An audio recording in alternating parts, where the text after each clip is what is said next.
ഇയ്യോബ് 35 എലീഹു പിന്നെയും പറഞ്ഞതെന്തെന്നാൽ, എന്റെ നീതി ദൈവത്തിൻ്റെതിലും കവിയും എന്ന് നീ പറയുന്നു.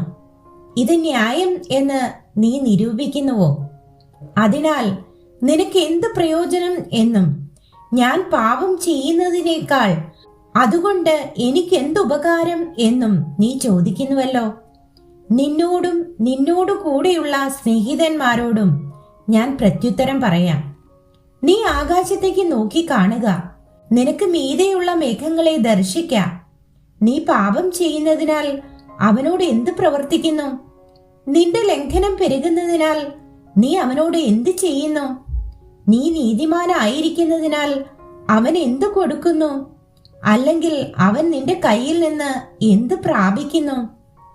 നിന്റെ ദുഷ്ടത നിന്നെ പോലെയുള്ള ഒരു പുരുഷനെയും നിന്റെ നീതി മനുഷ്യനെയും സംബന്ധിക്കുന്നു. പീഡയുടെ പെരുപ്പം ഹേതുവായി അവർ അയ്യം വിളിക്കുന്നു. മഹാന്മാരുടെ ഭുജനിമിത്തം അവർ നിലവിളിക്കുന്നു. എങ്കിലും രാത്രിയിൽ സ്തോത്രഗീതങ്ങളെ നൽകുന്നവനും ഭൂമിയിലെ മൃഗങ്ങളെക്കാൾ നമ്മെ പഠിപ്പിക്കുന്നവനും ആകാശത്തിലെ പക്ഷികളെക്കാൾ നമ്മെ ജ്ഞാനികളാക്കുന്നവനുമായി എന്റെ സൃഷ്ടാവായ ദൈവം എവിടെ എന്ന് ഒരുത്തനും ചോദിക്കുന്നില്ല. അവിടെ ദുഷ്ടന്മാരുടെ അഹങ്കാര നിമിത്തം അവർ നിലവിളിക്കുന്നു, എങ്കിലും ആരും ഉത്തരം പറയുന്നില്ല. വ്യർത്ഥമായുള്ളത് ദൈവം കേൾക്കില്ല, സർവശക്തൻ അത് വിചാരിക്കുകയുമില്ല നിശ്ചയം. പിന്നെ നീ അവനെ കാണുന്നില്ല എന്ന് പറഞ്ഞാൽ എങ്ങനെ?